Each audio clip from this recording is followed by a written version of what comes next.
प्रभु यीशु मसीह के नाम से आप सभी का अभिवादन करते हैं। And let us expect that God would bless us and speak to us this evening. और ये उम्मीद करता हूँ कि परमेश्वर हमसे बात करेगा आज संध्या के समय। And we just now read from the book of Psalms 29. अभी हमने भजन 29 से हमने पढ़ा था। We all might have read this psalm many times. और आपने हम सब ने कई बार ये भजन को पढ़ा होगा। And I was just looking into the past messages. I have preached on 16 messages on Psalms. I mean 16 Psalms I have preached. They are all uploaded on the YouTube. और मैं पिछले दिनों में जो संदेश मैंने भजन से बांटा है वो करीब 16 भजन मैंने जो है अलग-अलग भजन से बांटा है, तो वो जो सब YouTube में जो है उपलब्ध है। Psalms, we call it in English Psalms, and actually it's a Greek word Psalmos, which means a poem sung to the accompaniment of an instrument. और सामोस जो है एक यूनानी शब्द है जो इस बात को बताता है कि हम वाद्य यंत्र बजा रहे हैं, कुछ प्राप्त किया हमने। Okay, now come in, yeah. So the poem sung to the accompaniment of. और जैसे कविता के रीति से हम उसको गाते हैं। Okay. उपलब्धि को। Okay, so that's why it's a song book of the Israelites. और ये जो है एक गीत की पुस्तिका है इजरायली लोगों की। And in Hebrew it is called as Sefer Tehillim, which means book of praises. और इब्रानी भाषा में सफे टेहिम कहते हैं, जिसका मतलब है कि स्तुति के गीत। Okay, so this is a wonderful song and it is simply titled Song of David.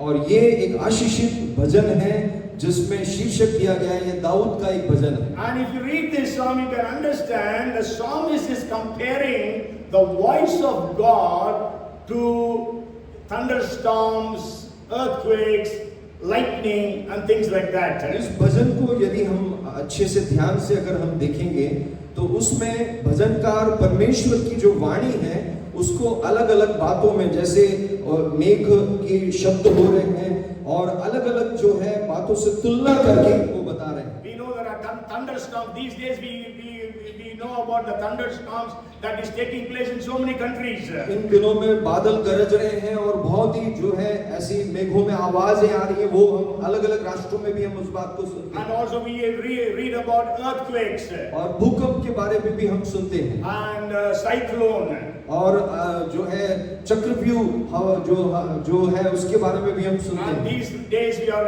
hearing about so many floods. और बहुत सारे जो है बाढ़ की बातें हम सुनते हैं। And in spite of all these situations, this psalmist is not complaining, he is not requesting God to stop the thunderstorm, but he is praising the Lord in all those situations. इन सब विकट परिस्थिति में भी भजनकार जो है वो शिकायत नहीं कर रहा है, लेकिन वो परमेश्वर को स्तुति करने के लिए कुछ कारण ढूंढकर वो स्तुति कर रहा He है। is not afraid on hearing all those noises. और ये सारी जो आवाजें आ रही हैं उससे वो घबराया नहीं है। But even in that situation, he was able to sit down and write a psalm about the voice of God. ऐसी परिस्थिति में भी वो एकाग्रत होकर एक जगह बैठकर वो लिखता है परमेश्वर की वाणी के ऊपर। And this psalm is 100% praise and worship. There is no request, no complaint, no pain. और यहाँ पर जो है इस भजन में हम देखते हैं 100% परमेश्वर की वो स्तुति कर रहा है,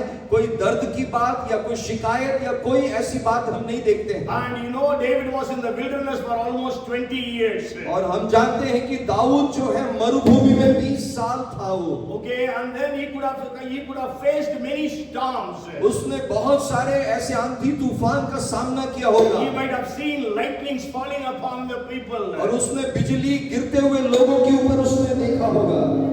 And he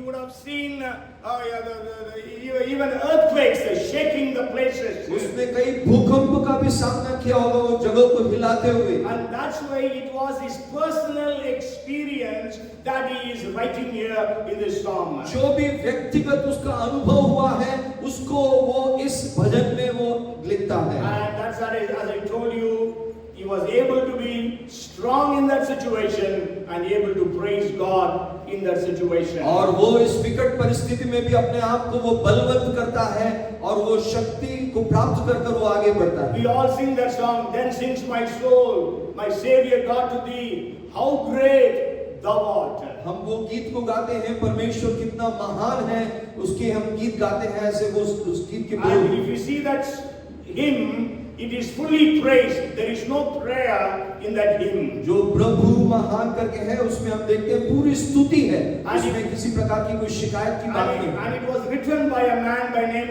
Karl Boher.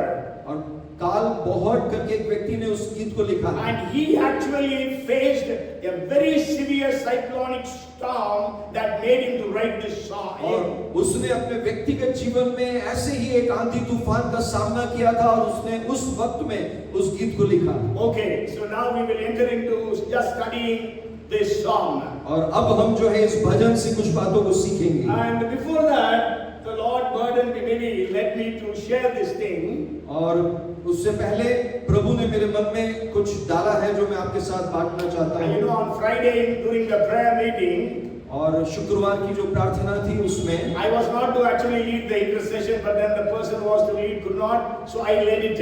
और मैं जो है मध्यस्थ की प्रार्थना की अगुवाई करने के लिए पहले नहीं सोचा था, लेकिन जिस व्यक्ति को सौंपा था वो न करने की वजह से मैंने फिर किया था। And at that time I shared about Arunachal Pradesh. मैंने उस समय अरुणाचल प्रदेश के बारे में बोला था। Even I forgot about Arunachal Pradesh, but then that time the Lord reminded me about Arunachal और Pradesh. जब मध्यस्थ की प्रार्थना कर रहे थे उस वक्त में फिर से परमेश्वर ने अरुणाचल प्रदेश के बारे में बताया, जिसको मैं भूल गया। If you study the history of Arunachal Pradesh, यदि आप अरुणाचल प्रदेश के इतिहास को पढ़ेंगे, in 1971 there was not even 1% Christians in Arunachal Pradesh. 1971 में 71 तक कोई भी एक भी मसीही नहीं था। Means very few. 3,000 Christians were there in Arunachal Pradesh in 1971. और 1971 में जो है 3,000 मसीही लोग थे उस समय। And in 1979, I think it was January 6th or 7th, I heard the news that 46 churches in Arunachal Pradesh were burnt. और 1979 में जो है वहां पर ऐसे एक खबर आई थी, जनवरी 6 या 7 था, उस समय 46 जो है कलीसिया को जला दिया गया था। And we all know that there is an anti-conversion bill in Arunachal Pradesh. और जो है एंटी कन्वर्जन बिल भी जो है अरुणाचल प्रदेश में वो लागू है। And after that there was a government that was formed. और उसके बाद एक प्रशासन को तैयार किया I गया। don't remember the name of that person, any of the chief minister. There was one MLA who was a Christian. और एक एमएलए था जो मसीही था। And the chief minister told him, I want to make you the home minister. और मुख्यमंत्री ने कहा कि मैं तुम्हें गृह मंत्री बनाना चाहता हूं, उस एमएलए से कहा। Then this minister said, तो ये एमएलए ने कहा, if I want to be, if I would agree for the ministryship, यदि मैं गृह मंत्री के पद को अगर स्वीकार करना है तो then you have to throw the anti-conversion bill into cold storage. तो आपको जो है ये एंटी कन्वर्जन का जो बिल है वो हटाकर वो बिल्कुल कोल्ड स्टोरेज में डालना पड़ेगा। And so the chief minister agreed. तो चीफ मिनिस्टर तैयार हो गए। And this man took up the home ministryship. और ये जो एमएलए हैं उन्होंने गृह मंत्री के पद को स्वीकारा। Then the ministries began to grow in Arunachal Pradesh. उसके बाद में जितनी सेवकाइयां हैं वहां पर बढ़ने लगी अरुणाचल प्रदेश में। And I want to tell you today, 40% of Arunachal Pradesh are Christians. आज मैं बताना चाहता हूं अरुणाचल प्रदेश में 40% लोग मसीही लोग पाए जाते हैं। Hallelujah! Hallelujah! Hallelujah! Praise the Lord! Hallelujah! If God could move in Arunachal Pradesh, He could move in Madhya Pradesh. यदि परमेश्वर अरुणाचल प्रदेश में कार्य कर सकता है तो मध्य प्रदेश में भी वो जरूर करेगा। We are also not even 1% in Madhya Pradesh. यहाँ पर भी 1% भी नहीं है। And even God would move in Manipur. और मणिपुर में भी परमेश्वर बड़ा कार्य करेगा। Okay, we can divide the Psalm 29 into 4 parts. हम इस भजन 29 को 4 भाग में बांट सकते हैं। And the first thing is a call to worship God. पहली बात जो है वो ये है परमेश्वर की आराधना के लिए एक बुलाहट। And that is verses 1 and 2. और भजन का 1 और 2 आयत में। And then it is the voice of the Lord. The second division is the voice of the Lord. दूसरा जो विभाजन अगर आप करेंगे तो वो है परमेश्वर की वाणी, and that is 3rd verse to the 9th verse. और 3 आयत से लेकर 9 आयत तक। And then the result, the third point is the result. और तीसरी जो बात है वो उसका परिणाम, And that is the 9th verse, the latter part. और 9वें आयत की आखिरी भाग है वो परिणाम। And the fourth thing is the reigning and the blessing Lord.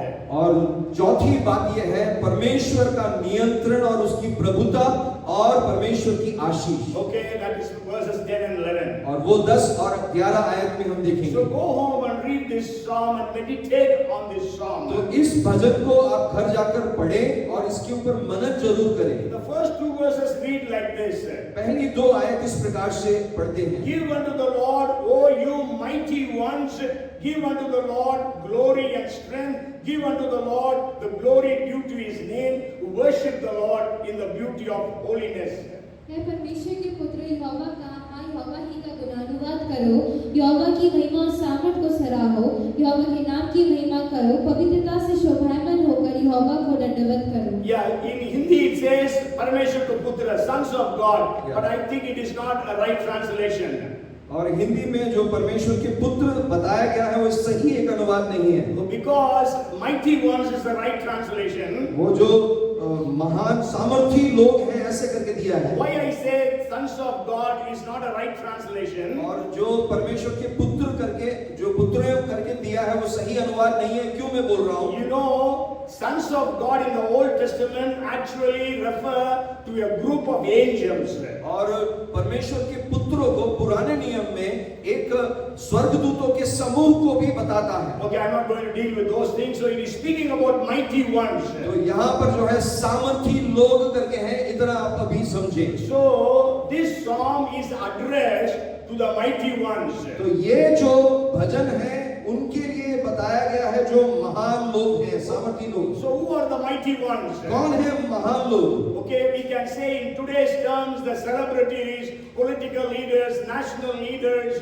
the business tycoons, all such people who are having might and power and all those things. आज जो महान लोगों की गिनती में हम किनको देखते हैं? अभिनेता लोग, राजनीतिक लोग या व्यापार के जो बड़े-बड़े दिग्गज लोग हैं जो नाम कमाए हुए हैं, हम सोचते हैं वो है महान लोग। Means who have got might they have might in wealth, in brains and all other things. उनके पास सामर्थ्य है, धनाढ्य लोग हैं और वो लोग शक्ति रखते हैं, सामर्थ्य रखते हैं। And to those people, psalmist David is telling, give unto the Lord.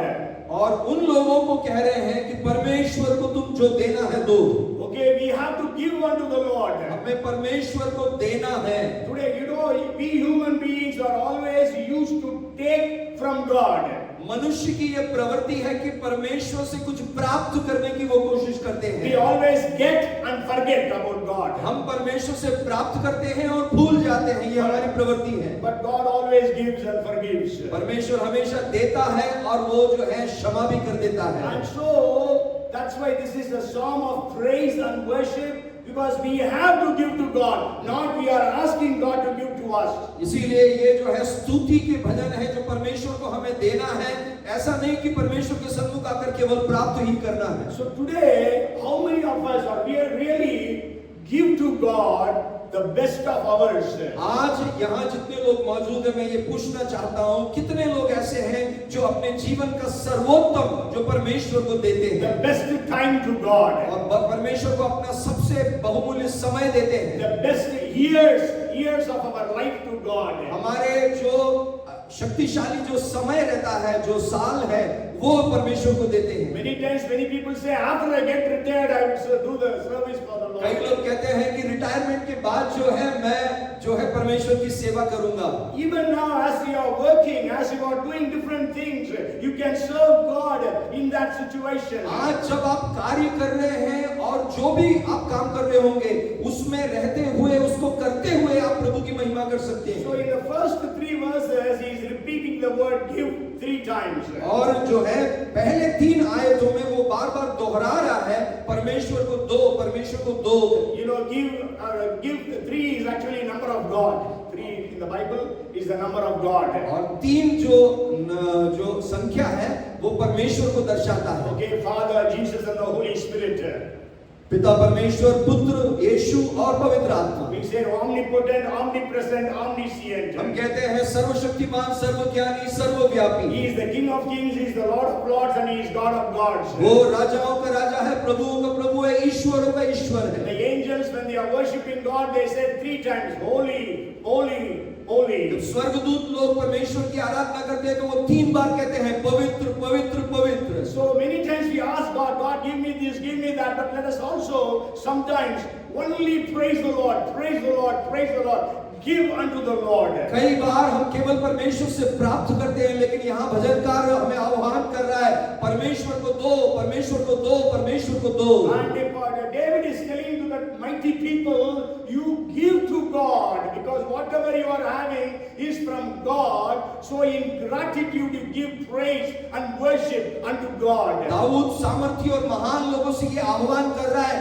परमेश्वर को दो, क्योंकि जो कुछ भी तुम्हारे पास में है ये परमेश्वर की ओर से है, इसीलिए परमेश्वर की स्तुति करो, एक कृतज्ञ हृदय के साथ उसकी बड़ाई करो। So the first thing is who are the mighty ones? तो पहली बात क्या है, कौन है ये महान या सामर्थी लोग? And the second thing is what we have to do. और दूसरी बात क्या करना है हमको? And we have to give. हमें परमेश्वर को देना है। And give what? क्या देना है? And it says, give unto the Lord glory and strength. और क्या देना है हमको? पहली आयत में आखिरी में यहोवा की महिमा और सामर्थ को सराहना है। God doesn't need glory and strength because He already has everything. परमेश्वर को महिमा और सामर्थ की आवश्यकता नहीं, क्योंकि वो पहले से ही उसके पास सब कुछ है। Because He is almighty, He has all strength in Him. क्योंकि वो सर्वशक्तिमान है, सब कुछ उसके पास है। And He alone has the glory. और वो ही केवल महिमा को अपने पास रखता You know, है। many times when we pray, we say, Lord, all glory belongs to you and to you alone. कई बार हम प्रार्थना करते वक्त इस प्रकार से प्रार्थना करते हैं, प्रभु सारी महिमा केवल उसके योग्य तू ही है। Okay, and we know God will not give His glory to anyone. और पर हम जानते हैं कि परमेश्वर अपनी महिमा को किसी और के साथ नहीं बांटता है। So today many people get healing from Jesus, but they try to glorify somebody else. और आज कई लोग यीशु से चंगाई को प्राप्त करते हैं, लेकिन महिमा वो किसी और को देने की कोशिश करते God हैं। will not allow that to happen. परमेश्वर कभी भी अनुमति नहीं कर देता है कि ऐसा हो। So He is telling, give God glory and strength. और पहली बात क्या है, क्या देना है? परमेश्वर को महिमा और सामर्थ को देना है। What is glory? क्या है महिमा? Glory is your achievements. जो कुछ भी आप में उपलब्धियां हैं वो है महिमा। Glory is your victories. जो जहां कहीं भी आप विजय हुए हैं वो है आपकी महिमा। Glory is your prosperity.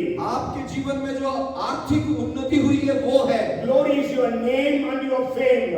आपने जो नाम और शोहरत पाया है वो है महिमा। So David is telling, give those things unto God. इसीलिए दाऊद क्या कह रहा है, वो सारी चीजें जो तुम्हारे पास में वो परमेश्वर को दो, Because it has been given by God. क्योंकि ये परमेश्वर ने ही तुम्हें दिया है। If you read, go home and read the book of Revelation chapter 4 verses 10 and 11. यदि आप घर जाएंगे और घर में जाके प्रकाशित वाक्य 4 का 10 और 11 अगर पढ़ेंगे, Then we read about 24 elders. वहाँ हम 24 प्राचीन लोगों के बारे में पढ़ते हैं। And as they were worshipping God, जब वो परमेश्वर की आराधना कर रहे the हैं, Bible says they removed their crowns and kept at the feet of God. और बाइबल बताती है कि उन्होंने अपने मुकुट को निकालकर परमेश्वर के चरणों में रख दिया। So the crowns represent their glory. और जो मुकुट है वो किसको बताता है? वो उनकी महिमा को दर्शाता है। And they show that we need, whenever we are coming to worship God, we have to set aside all our achievements, name, fame, all those things,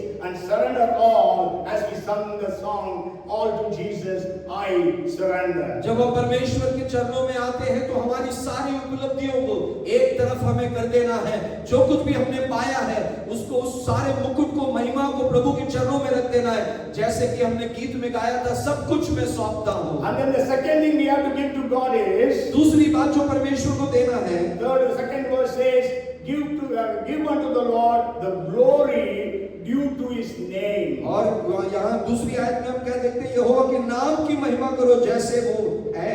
Okay, so we have to give glory that is due to Him. परमेश्वर जो महिमा के योग्य है उसके अनुसार हमको उसको महिमा देनी है। Because Bible says God will not give His glory to anyone. ये बाइबल बताती है कि परमेश्वर अपनी महिमा को किसी के साथ नहीं बांटता है। If you read maybe Isaiah chapter 42 and verse 8, यदि आप यशायाह 42 का 8 पढ़ेंगे तो I am the Lord, that is my name, and my glory I will not give to another, nor my praise to carved images. मैं यहोवा हूँ, मेरा नाम यही है, अपनी महिमा में दूसरे को ना दूंगा, और जो स्तुति मेरे योग्य है वह खुदी हुई मूर्तों को ना दूंगा। Yes, so God deserves all our praise and worship and glory. परमेश्वर वो सारी आदर और महिमा के योग्य है, वही उसके काबिल भी है। You know, if you, as a mighty one or as anyone, if you do not give God the glory, what will happen? या जो सामर्थी हैं, जो महान लोग हैं, यदि वो परमेश्वर को महिमा नहीं देंगे तो क्या होगा? What happened to Nebuchadnezzar? नबूकदनेस्सर के साथ क्या हुआ? Nebuchadnezzar built beautiful hanging Garden of Babylon. और बेबीलोन के वो अच्छे उद्यानों को उसने बनाया। And he built the beautiful palace, and even he built a zoo in Babylon. और बेबीलोन में उसने अच्छे एक महल को तैयार किया, यहाँ तक कि एक जू को भी बनाया। You know, actually his wife was from a place where there were a lot of animals. और उसकी पत्नी एक ऐसे जगह से थी, बहुत ज्यादा जानवर थे वहाँ। And when she came to Babylon, getting married, coming to Babylon, there was no greenery and no things like that. और वो शादी करके जब बेबीलोन में आई तो वहाँ कोई हरियाली या जानवर नहीं थे। So she was always depressed. तो वो हमेशा जो है निराश रहती थी। Then he said, "What do you want?" तो उसने अपनी पत्नी से पूछा कि क्या चाहते हो? She said, "I want a zoo." मैं चाहती हूँ एक जू मिले। And he created a zoo, brought in all wild animals just for her to satisfy पत्नी her. को तृप्त करने के लिए उसने बहुत बड़े उद्यानों को बनाया और वहाँ पर जू, बहुत सारे जानवरों को उसको लेकर आया। Okay, so when he saw all these things, सब बातों को जब देखा he said, "It is I who built this." और ये सब महल और ये सारे शहरपना को देखकर वो क्या कहता है कि ये सब मैंने बनाया है। What happened? फिर क्या हुआ? He became an animal for 7 years. वो 7 साल के लिए जानवरों के समान हो गया। And history says he was also in the zoo as an animal. और इतिहास इस बात को बताता है कि वो भी उस जू में एक जानवर के समान हो गया। If you don't give glory to God, यदि परमेश्वर को तुम महिमा नहीं दोगे for the achievements and the victories and the successes that you have, जो भी विजय की बातें, जो भी उपलब्धियां आपने पाई हैं, सफलताएं पाई हैं, then who knows what will happen to us? कौन जानता है कि उसके साथ क्या होगा? Belshazzar did not give glory to God, the king, the next king. He is the grandson of Nebuchadnezzar. नबूकदनेस्सर का जो पोता है बेल्तशस्सर, उसने क्या किया? And you know, many tekel uparsin, the finger came and wrote, "You are weighed and you are found lacking, so your kingdom will be taken away from you, given to the Medo Persians." क्या एक दर्शन देखा था कि एक उंगली आई और दीवार पर ये लिखा, मैंने तेकिश। And we know about Goliath. What happened to Goliath? Goliath के साथ क्या हुआ? He thought he had the power and the authority and the. Goliath ने सोचा उसके पास पूरा अधिकार है और पूरे सामर्थ्य में वो ही बलवान है। A small boy, David, could kill him. एक छोटा सा बालक ने क्या किया? उसको गिरा दिया। And what happened to Herod? Herod राजा के साथ The क्या हुआ? Bible says he did not give glory to God. Bible बताती है उसने परमेश्वर को जो महिमा देनी थी नहीं दी। We read about it in Acts chapter 12 verses 22 and verse 23. और प्रेरितों की पुस्तक 12 के 22 से लेकर आगे तक हम पढ़ते हैं। And Bible says that angel was sent and he struck him dead. और बाइबल बताती है एक स्वर्गदूत आया, उसको मार गिराया। And then actually in English it says he was eaten by the worms, but the Hindi translation is the right. कीड़े पड़ के मर गया. और हिंदी में सही दिया है, वो कीड़े पड़कर वो मर गया। Okay, so we have to give glory that is due to His name. हमें परमेश्वर को महिमा देना है क्योंकि वही महिमा के योग्य है, काबिल है। We know there is protocols to be followed for different ministers, prime minister, president. There are different protocols for different nations. हमारे प्रधानमंत्री हो, राष्ट्रपति हो, कहीं पे भी जाते हैं, कई नियमों को वहाँ लागू किया जाता है और कई जो है वहाँ पर नियम बताए जाते हैं, उसका पालन करना जरूरी है। If you fall short of the protocol in fulfilling the protocol, then it is an insult for our country. यदि वो उन नियमों का पालन नहीं किया गया तो वो उस राष्ट्र के जो सबसे अधिपति हैं उनके लिए एक जो है शर्मनाक बात होती So है। next time that country will not go to that country. और अगले बार वो जो प्रधान है वो दूसरे राष्ट्र में नहीं जाएगा। Okay, the first thing is who the mighty ones, and we all. कौन है वो सामर्थी लोग? हम सब हैं वो सामर्थी लोग। And the second thing is what we have to give to God. और दूसरी बात क्या देना है? जो कुछ परमेश्वर के लिए जो योग्य है उसको हमें देना है महिमा। Yes, glory, and you have to give him strength, and also the glory due to his name. महिमा, सामर्थ, जो कुछ भी उसके योग्य है उसको परमेश्वर को देना है। And the third thing is how we are going to do और it. तीसरी बात कैसे हमें देना है? 29th chapter verse 2, the latter part says, worship the Lord in the beauty of holiness. और दूसरे आयत के 29वें भजन के दूसरी आयत के आखिरी भाग में इस प्रकार से लिखा है, पवित्रता से शोभायमान होकर यहोवा को दंडवत करो। Yes, how we need to worship God. कैसे हमें परमेश्वर की आराधना करना है? How we are going to give to God. कैसे हम परमेश्वर को देना है? In holiness, पवित्रता में देना है, not in sinfulness.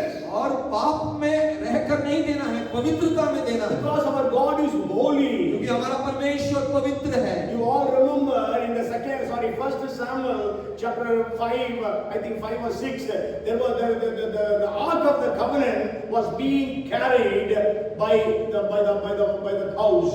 और जब हम देखते हैं कि भजन पहला शमूएल 5 और 6 अध्याय में हम देखते हैं जो संदूक को लेकर जब जा रहे थे वो बैल गाड़ी में लेके जा रहे थे। And it was almost like tilting. और जब वो संदूक जो है बैलगाड़ी में जा रहा था तो वो एक तरफ लुढ़क रहा था। Right, when it came, the people of Bethshemesh wanted to see what is inside that. तो लोग देखना चाह रहे थे कि उस संदूक के अंदर क्या है। And the Bible says 50,070 people were struck dead because of that. Bible बताती है 50,070 लोग जो है उसी समय मार दिए गए थे परमेश्वर के। And they said, who can stand before this holy God? और उस वक्त में लोगों के अंदर भय आ गया और उन्होंने ये कहा कि कौन इस पवित्र परमेश्वर के सामने खड़ा रह सकता है। It is in 1 Samuel chapter 6 verses 19 and 20. और पहला शमूएल 6 के 19 और 20 आयत में हम And देखते if we read 2 Samuel 6th chapter, और दूसरा शमूएल 6 अध्याय में हम आए तो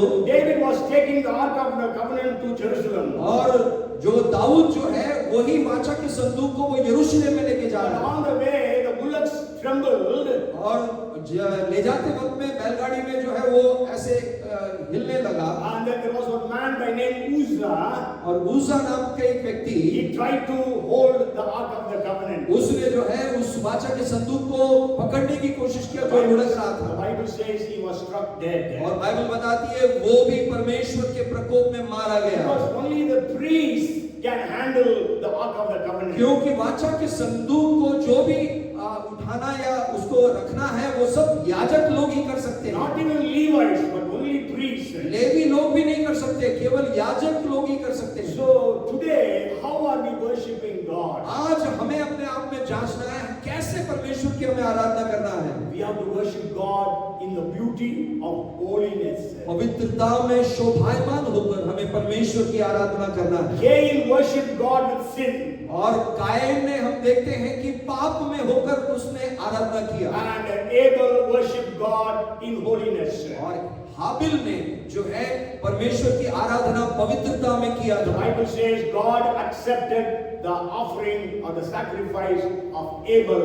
God did not accept Cain and his sacrifice. और बाइबल में स्पष्ट रीति से हम इस बात को देखते हैं कि जो हाबिल ने जो भेंट चढ़ाई थी उसको परमेश्वर ने ग्रहण किया और कायन और उसकी चढ़ाई हुई भेंट को परमेश्वर ने ग्रहण नहीं किया। So go home and read these two verses and meditate on these verses and ask God, God, how you want me to worship you. और आप घर जाकर इस वचन को जो है जो हम मनन कर रहे हैं उसको एक और बार आप मनन करें, प्रभु मैं कैसे आपकी आराधना करूं, ये सवाल अपने आप से And also पूछें। ask God, Lord, where all I lack in worshiping you in a way that is pleasing unto you. अपने आप से हमें ये सवाल करना है, प्रभु जी कहां कहां मैं चूक गया हूं, जहां जिस तरीके से आराधना पवित्रता में करनी है, जहां मैं चूका हूं तू मुझे बता दे प्रभु। So we all may be standing and worshiping God. आप सब लोग खड़े होकर शायद आराधना कर रहे हो, We all may be raising our hands and worshiping God. सकता है हम अपने हाथों को हिलाकर जो है हाथों को उठाकर हम आराधना कर रहे But हो, only God can see how our heart is.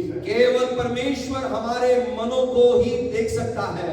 Okay, so we need to worship God. हमें परमेश्वर की आराधना कैसे करनी The है? second division of that psalm is the voice of the Lord. और दूसरा जो भाग है इस भजन में हम देखते हैं परमेश्वर की वाणी। Okay, that the voice of the Lord is repeated 7 times in this psalm. यहोवा की वाणी करके इस भजन में हम 7 बार पढ़ते हैं इस बात We को। all know that 7 is a number in the Bible that represents perfection. और जो है 7 जो अंक है वो सिद्धता को दर्शाता है, ये हम जानते हैं बाइबल के आधार पर। Okay, as I told you, David is comparing the thunders, the cyclones, the earthquakes.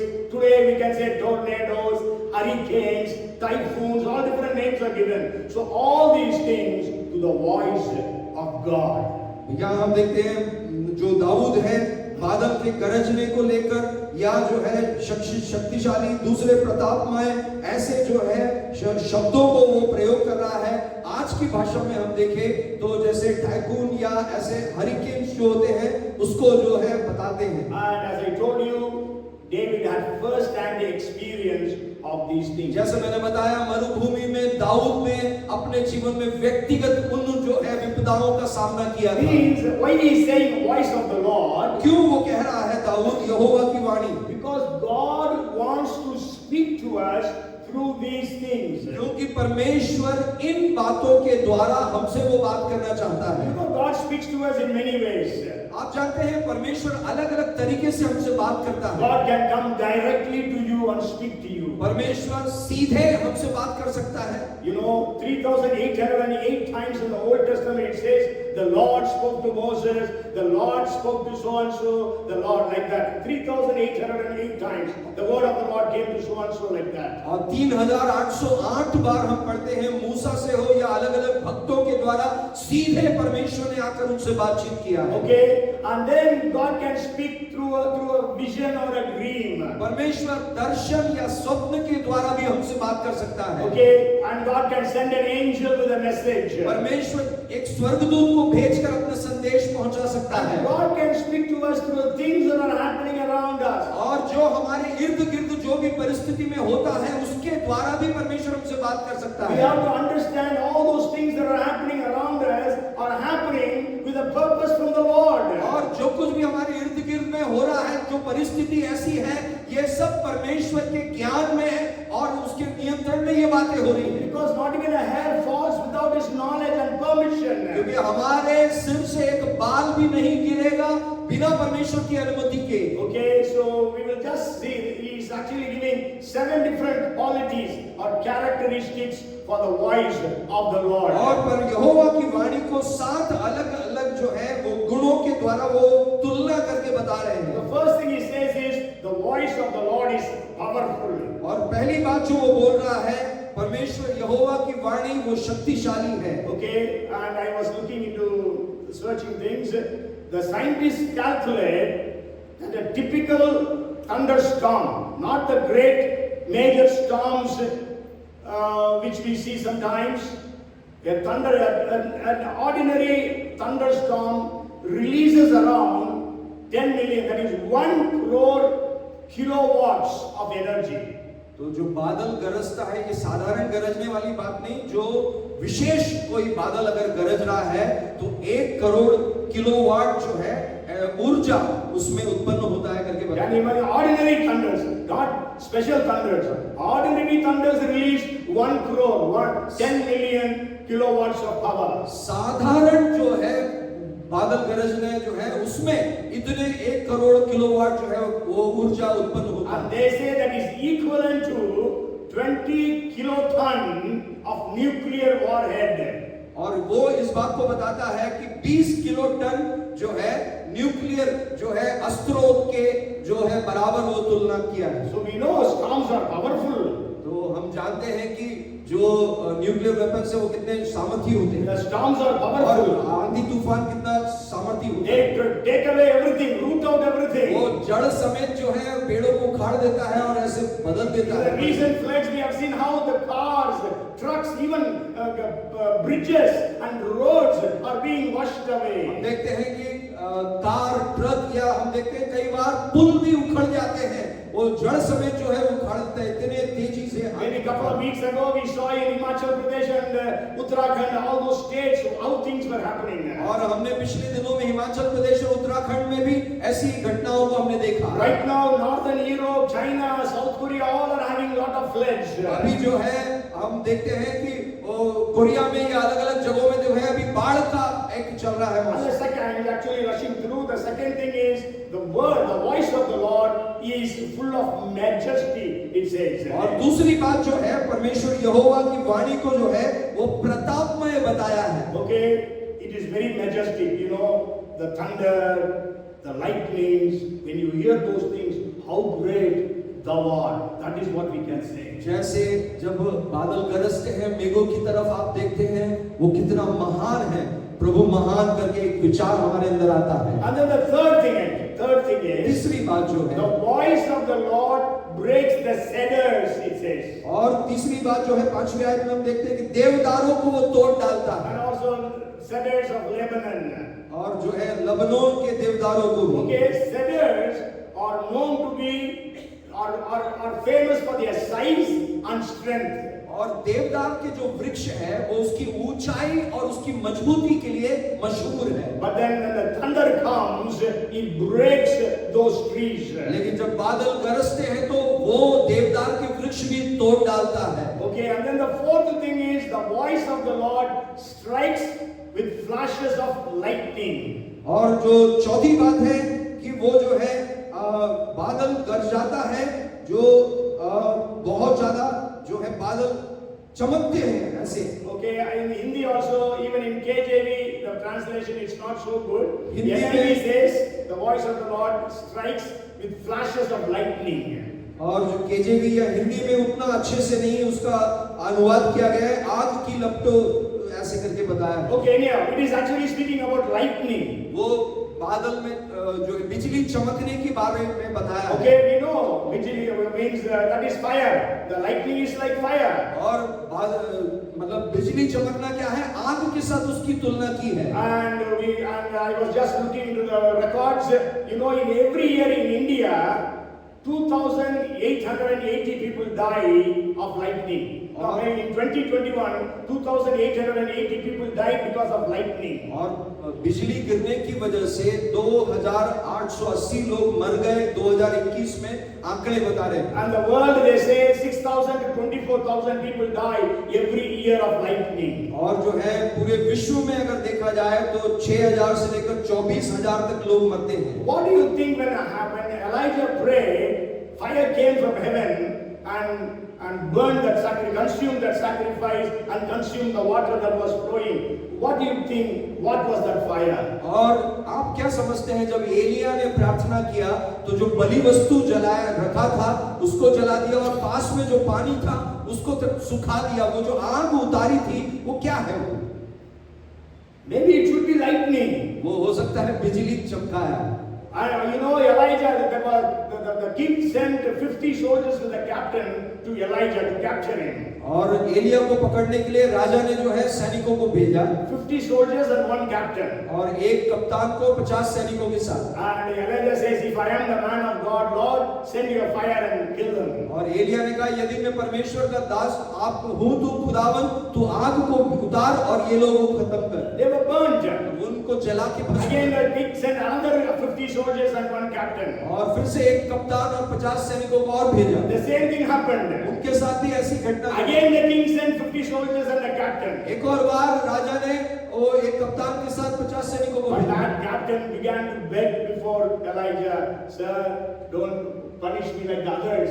Forgive me and leave me, have mercy on me. वो कप्तान जो है दया की भीख मांगने लगा एलिया के सामने, कहा मुझे मत जलाओ जैसे पहले लोगों के साथ हुआ, ऐसा मेरे साथ ना होने पाए। And we know that he was spared. और हम जानते हैं कि वो जो दया का पात्र बना और उसको छुड़ा So दिया। how those people were killed by fire? और वो सब लोग कैसे मरे? वो परमेश्वर ने वो आग को उतारा था। Okay, it was lightning. We can say it was lightning. बिजली चमकने के समान उसको हम कह सकते हैं। Okay, and then the sixth thing. छठी बात जो है, Okay, no, fifth thing. Fifth thing. पांचवी बात, The voice of the Lord shakes the wilderness. और वो जो है कादेश के वन को कपा देता है, ऐसा लिखा है, कपाता है। Okay, so this can be compared to an earthquake.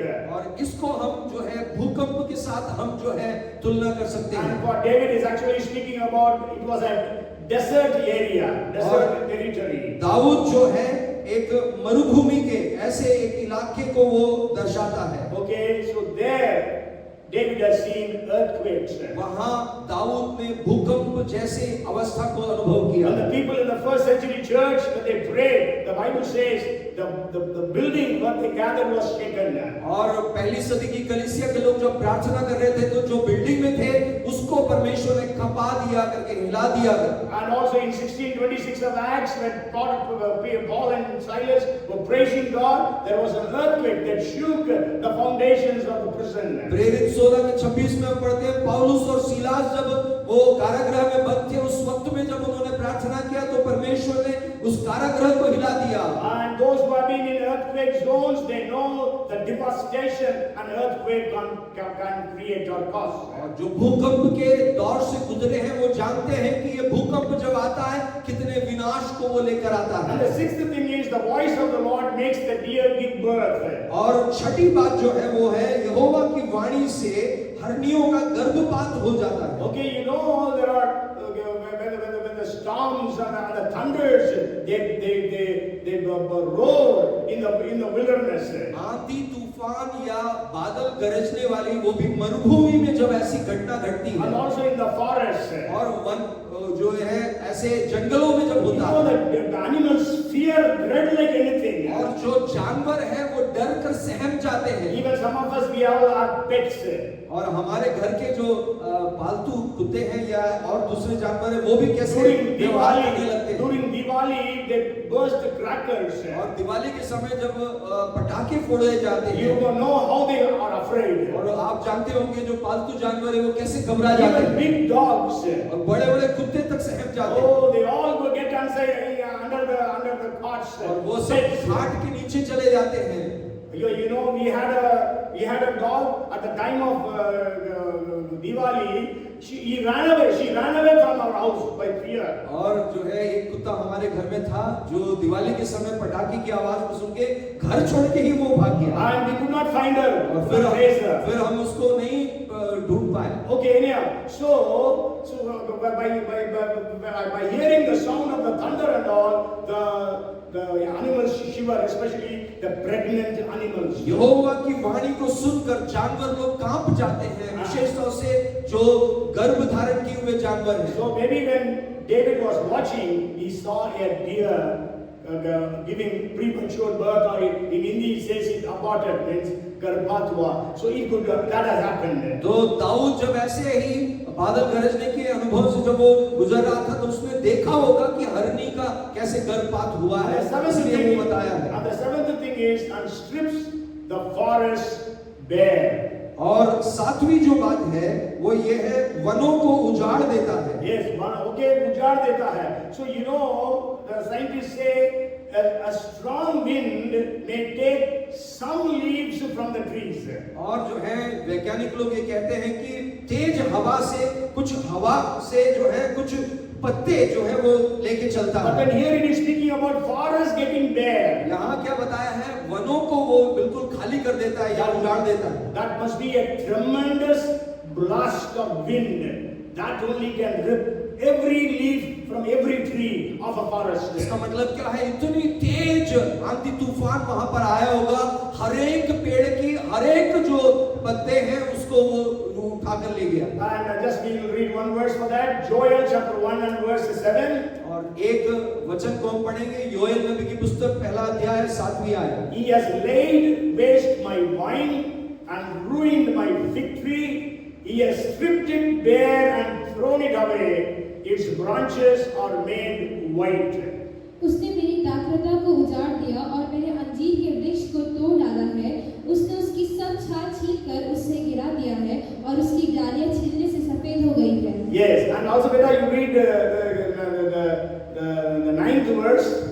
उसी की 9 आयत को भी पढ़े। Not this one. Okay, sorry. 29th Psalm, verse 9. The third point is, first point is call to worship God. पहली बात जो हमने देखा है, परमेश्वर आराधना की वो बुलाहट दे रहा है। And the second one is the voice of the Lord. दूसरी जो बात है हमने देखा वो परमेश्वर के वाणी के बारे में बताया। Third thing is the result of the voice of God. तीसरी जो बात है वो ये जो वाणी का परिणाम क्या होता है उसको बताया। Let's read 9th verse. उसके 29 का भजन 29 का 9 पढ़े। यहोवा की वाणी से हरिणियों का गर्भपात हो जाता है और अरण्य में पतझड़ होता है और उसके मंदिर में सब कोई महिमा ही महिमा बोलता रहता है। Yes, actually the last verse says, in his temple everyone says glory. उसके मंदिर में सब कोई महिमा बोलते हैं। Okay, Hindi is very good. महिमा ही महिमा बोलते हैं। What is the result of the voice of God? परमेश्वर यहोवा की वाणी का परिणाम क्या है? Okay, when all these things are happening, ये सारी चीजें जो घटना घटती है, what will happen in the lives of people? तो लोगों के जीवन में क्या क्या हो रहा है? They will be afraid and they will try to seek God. वो घबरा जाएंगे और परमेश्वर को वो ढूंढने लगेंगे। And today it says they will go to the temple and everyone will say glory, glory, glory. और इस वचन में क्या लिखा है? वो मंदिर में जाएंगे और कहेंगे परमेश्वर महिमा महिमा महिमा। And also we must remember, even when David was there was no mandir, no temple, only tabernacle was there. और जो है हम दाऊद के समय में हम देखते हैं वहां मंदिर नहीं था, केवल जो है मिलाप का तंबू ही So था। what is he telling? वो क्या कह रहा So है? he is telling it is a prophecy. वो एक भविष्यवाणी कह When रहा है। all these things happen, जब ये सारी परिस्थितियों में ऐसा होता है, people will flock into the church. परमेश्वर के लोग कलीसिया में वो इकट्ठे Not होंगे। even परमेश्वर के लोग, people will come into the flock into the सामान्य church लोग भी जो है भीड़ की भीड़ वो कलीसिया में आएंगे, because they want to be saved. क्योंकि वो बचना चाहते हैं। They want to see that God forgives them and blesses और them. वो चाहते हैं कि परमेश्वर से क्षमा प्राप्त करे और परमेश्वर आशीषित करे। So they will all come to the church and they will be glorifying God. सारे के सारे लोग परमेश्वर के भवन में आएंगे और परमेश्वर को महिमा देंगे। Hallelujah. Hallelujah. And we will see that happening. और हम देखेंगे ऐसा होते All हुए। these natural disasters that are happening around the world, they are all happening that people will repent and come to the church or come to Jesus. दुनिया में जो कुछ भी प्राकृतिक आपदाएं हो रही है, इन सब को देखकर लोग मन फिराएंगे और यीशु के चरणों में वो आएंगे। एक दिन हम ये They देखेंगे have to come and that will happen. और ये लोगों को आना अनिवार्य है और एक दिन इसको होता हुआ हम So देखेंगे। that is a prophecy that David was giving in that psalm. ये भजन में दाऊद एक भविष्यवाणी कर रहा है। And we know the fear of God will grip the people and they will follow हम God. जानेंगे कि परमेश्वर का भय लोगों को जो है जकड़ लेगा और लोग परमेश्वर के मंदिर में आएंगे और You know, महिमा if करेंगे। you read Esther's book, we are not going to read it now. In the 9th chapter, the fear came upon the people, non-Jewish people, and the Bible says they all became Jews. और जो है हम एस्तर की पुस्तक में हम पढ़ते हैं कि जो गैर यहूदी लोग हैं उनके अंदर भी परमेश्वर का भय ऐसा आया कि वो परमेश्वर के भवन में आकर वो जो है वो माफी मांगते हैं। Okay, they all became Jews. और सब लोग यहूदी बन गए। They didn't come to Mandir, was not there. So they all came to the Jews there in Persian Empire, and they became Jews. और वो सब लोग जो है यहूदी बन गए और वो जो परमेश्वर के सामने आके मन फिरा। So the people will come and they will join the churches in large numbers in the coming days. सामान्य लोग जो है वो आएंगे और वो परमेश्वर के भवन में आकर मन फिराएंगे। Maybe we will read just one verse. हम एक आयत को If पढ़ेंगे। you read Zechariah chapter 8 and verse 23. यदि जकरिया की पुस्तक 8 का 23 अगर हम पढ़ें, Okay, from this Sunday you pray for this. और इस आयत को लेकर आप प्रार्थना It करें। says, "Thus says the Lord of hosts, in those days, 10 men from every language of the nations shall grasp the sleeve of a Jewish man, saying, Let us go with you, for we have heard that God is with you." आमीन। सेनाओं का यहोवा यूं कहता है, उन दिनों में भांति भांति की भाषा बोलने वाली सब जातियों में से 10 मनुष्य एक यहूदी पुरुष के वस्त्र की छोर को यह कहकर पकड़ लेंगे, हम तुम्हारे संग चलेंगे, क्योंकि हमने सुना है कि परमेश्वर तुम्हारे साथ है। Yes, just imagine how many of us are here.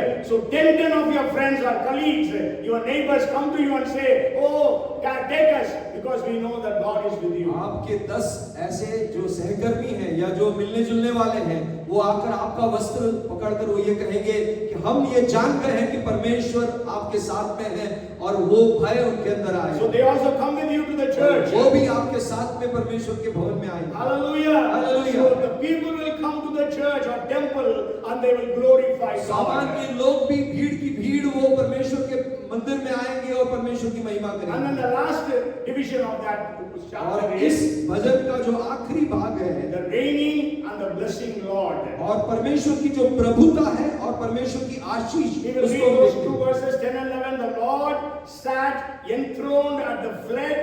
The Lord sits as king forever. The Lord will give strength to his people. The Lord will bless his people with peace. उसकी 10 और 11 आयत को पढ़े। जल प्रलय के समय यहोवा विराजमान था और यहोवा सर्वदा के लिए राजा होकर विराजमान रहता है।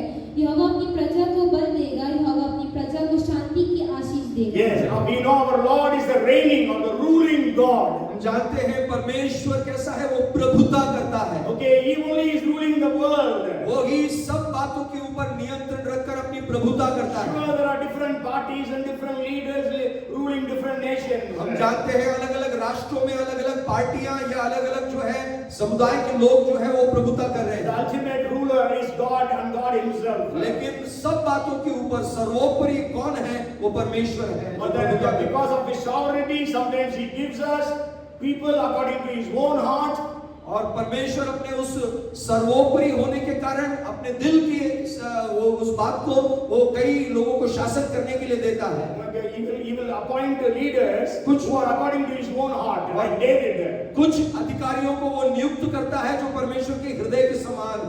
But also sometimes because of the people, God will appoint people like Hitler, like all those people.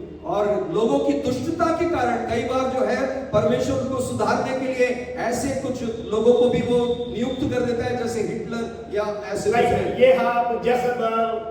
जज़बेल और ऐसे लोग। Okay, so anyhow, so God is reigning. We have to know that. हमको जानना है सर्वोपरि किसकी प्रभुता है? परमेश्वर की प्रभुता है। And you know, Bible says God is enthroned at the flood. Actually, the flood is the flood of Noah. It is meaning in Hindi it is rightly translated. और परमेश्वर जो विराजमान है वो बताया है जल प्रलय में। जल प्रलय में विराजमान है करके बताया। वो कौन से जल प्रलय की बात है? वो नूह के समय की बात। Okay, so then we know the Lord sits as king forever. और फिर क्या लिखा है? वो सर्वदा के लिए वो राजा होकर विराजमान है। Yes, he is always the king, not just when others are ruling, not when this person is ruling, but he is the king वो forever. महाराजा है, हमेशा के लिए वो विराजमान है। उस बात को हमें समझना सर्वदा। And then it says the Lord will give strength to his people. और उसके बाद क्या लिखा है 11 में? यहोवा अपनी प्रजा को बल देगा। When you are going through storms, when you are going through all different problems, the God of the Bible will give you the strength because you are his. जब आप नाना प्रकार की विकट परिस्थिति में आंधी तूफान का सामना करते हुए जाएंगे, उस वक्त में परमेश्वर की प्रजा होने के कारण परमेश्वर अपना बल आपको देगा। Are you going through a storm today? क्या आप किसी आंधी का सामना कर रहे हैं आज? Means that you are surrounded by problems after problems. कहने का तात्पर्य क्या है कि आप चारों तरफ से समस्या से घिरे हुए The हैं। Bible says the Lord will give strength to Bible his people. बताती है कि परमेश्वर अपना बल आपको देगा। And also it says the Lord will bless his people with peace. और फिर अगली क्या बताया है? परमेश्वर अपनी प्रजा को शांति की आशीष देगा। What is the people of Manipur need today? आज मणिपुर के लोगों को किस बात की आवश्यकता They है? need peace. उनको शांति की What आवश्यकता are the people in Ukraine they need? Ukraine के लोगों को क्या They चाहिए? need peace. उनको शांति चाहिए। When people are going through different problems, what they need? जब अलग-अलग समस्याओं से लोग गुजर रहे हैं, उस वक्त में लोगों को क्या They चाहिए? need the peace. उनको शांति चाहिए। And God, Bible says, the Lord will bless his people with peace. वो बाइबल बताती है कि परमेश्वर अपनी प्रजा को शांति से भरेगा। Hallelujah. Hallelujah. Praise the Lord. Praise the Lord. Amen. Come, let us pray. आइए हम प्रार्थना Go करें। home and read and meditate upon this song. इस भजन को घर जाकर फिर से आप मनन जरूर And maybe करें। even when it is uploaded, you can watch it on the TV, on the YouTube. और YouTube में जब ये लोड हो जाएगा उसके बाद भी एक और बात सुन सकते हैं। Father, in the name of Jesus, प्रभु यीशु के नाम से हम प्रार्थना करते we हैं। are falling prostrate in your presence and worshiping you in the beauty of holiness. प्रभु हम आपके चरणों में औंधे मुंह गिरकर हम जो है प्रभु दंडवत करते हैं, पवित्रता में शोभायमान होकर। We worship you, worship you, worship you, Lord Jesus, our Father and the Holy Spirit. हम आराधना करते हैं, आराधना करते हैं, आराधना करते हैं प्रभु जी, पवित्र आत्मा की आराधना करते We हैं। stand in awe about the voice of the Lord. प्रभु यहोवा की वाणी के सामने हम अचंभे होकर खड़े होते हैं। We also say along with the hymn writer, then sings my soul, my Savior, God to thee, how great thou art. प्रभु वो जो गीतकार ने जिस प्रकार से लिखा है, प्रभु तू क्या कितना महान है, तू कितना महान है, हम भी उसको याद करते हैं। And thank you, Lord, for the prophecy that people will come to the temple of the church and they will be glorifying God and God alone. धन्यवाद देते हैं दाऊद के मुख से निकला हुआ वो जो भविष्यवाणी है कि अंतिम समय में जो है परमेश्वर के भवन में लोग बड़ी संख्या में लोग आएंगे, बड़ी भीड़ आएगी और परमेश्वर को दंडवत करेंगे। 10 people will catch hold of us and say, we will come with you because the Lord is with you.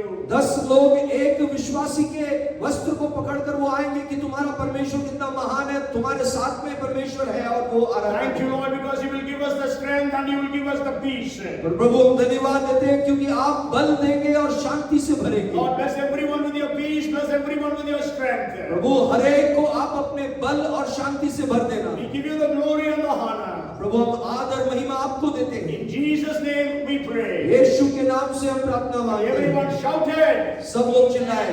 Amen. Amen. Amen. Amen. Now may the grace of our Lord Jesus Christ, the love of our Heavenly Father, and the fellowship and the anointing, the power, the gifts, the guidance of the Holy Spirit, the Comforter, be with us all, now and forevermore. Amen. Amen.